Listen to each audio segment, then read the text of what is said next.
للناس اللي شايلة هَم ازاي تربي طيور وازاي تأكلهم، وتبقى شايلة هَم العلف كمان. عندك أي سوق، أي حد بتاع خضار، الست بتاع الخضار اللي تحت البيت تقدري يعني تسستمي معاها كده وتقولي لها بواقي الخضار بتاعتها أو تنظيف الخضار بتاعها زي ما انتم شايفين كده من غير فلوس تقريبًا. كمية محترمة هتقعد معاكِ، هتفطّري منها الطيور، هتغدّي منها الطيور، هتخرّطيها بالشكل ده أو قطّعيها بالشكل ده مع شوية من بواقي بقى الخضار بتاعتِك، مع كام رغيف عيش وهتبلّيهم.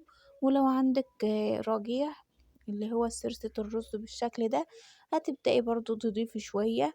ممكن لو عندِك ذرة، عندِك أي نوع علف تقدري تلخبطي كل ده مع بعضه مع شوية مَيّة بالشكل ده. بالنسبة لو عندِك بط أو فراخ أو أي نوع من الطيور هتشبعيهم بأقل تكاليف إن شاء الله، وحاجات بسيطة كده. وحتى ممكن أي بياع خضار معدّي رايح جاي كده بيبقى في معاه ساعات يعني الخضار بتاعه كده يعني شوية مش بايظ أوي، ممكن برضه تاخديه للطيور.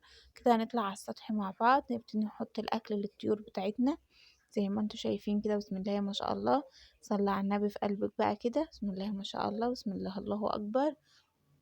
زي ما انتم شايفين طلعت الطيور بتاعتي، وهبتدي احط لهم الخلطة اللي انا عملتها من العيش اللي انا كنت بلاه، من الخس اللي انا كنت مقطعاه او الخضار اللي انا كنت مقطعاه، مع الرجيع، مع بواقي البيت بالشكل ده. البط بتاعك هياكل ويشبع ويرمي معاكي لحم بدون اي تكاليف، وان شاء الله ما تبقى حاجة كده سهلة وبسيطة وغير مكلفة بالمرة. هبتدي احط الكمية كلها بالشكل ده واسيبهم بقى ياكلوا، واروح للطيور الصغيرة. عندي برضو بلالهم كام رغيف من العيش على بواقي رز كانت فايضة من الأولاد، ممكن على العلف لو انت جايبه لهم علف. انا عندنا بربي الطيور بتاعتي يعني تقريبا من غير علف خالص، او علف بسيط ان هو يبقى انا عامل المساعد بتاعهم علشان نتأكد ان نسبة الكالسيوم مش مقصرة معاهم. بالنسبة هما بيطلعوا ريش، بالنسبة هما بيغيروا بيكبروا. هنا عندي عيش زي ما انتم شايفين كده مبلول مع شوية رز كانوا بايتين من العيال زي ما قلت لكم. وهبتدي برضو احط لهم لو في عندك علف حابة تحطيه براحتك، شوية خضرة برضو مفيش مانع.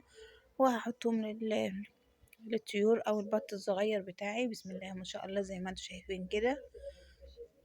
بسم الله ما شاء الله اللهم صل على النبي. زي ما انتم شايفين هما بيغيروا ريش بالشكل ده. صلي على النبي في قلبك بقى. زي ما انتوا شايفين كده وكل سهولة، مش هتكلفي حوانك سواء بط او فراخ او ايا كان اي حاجة. ما شاء الله زي ما انت شايفة كده ياكلوا ويشبعوا ويكبروا بدون اي تكلفة.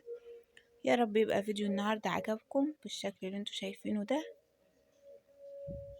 ولو عندكم اي سؤال تقدروا تبعتولي وانا ان شاء الله هرد عليكم في اسرع وقت. زي ما انتوا شايفين كده ما شاء الله البط لسه بياكل بالشكل اللي انتوا شايفينه ده ما شاء الله. دلوقتي برضه هحطلهم شوية خضرة زي ما انتوا شايفين كده يسلوا نفسهم فيه. زي ما انتوا شايفين برضو المصارعة الحرة بتاعتنا دي، شوف مين اللي هيغلب برضو زي ما انتوا شايفين. ما شاء الله اللهم بارك. يا رب يبقى فيديو النهاردة عجبكم، والسلام عليكم ورحمة الله وبركاته.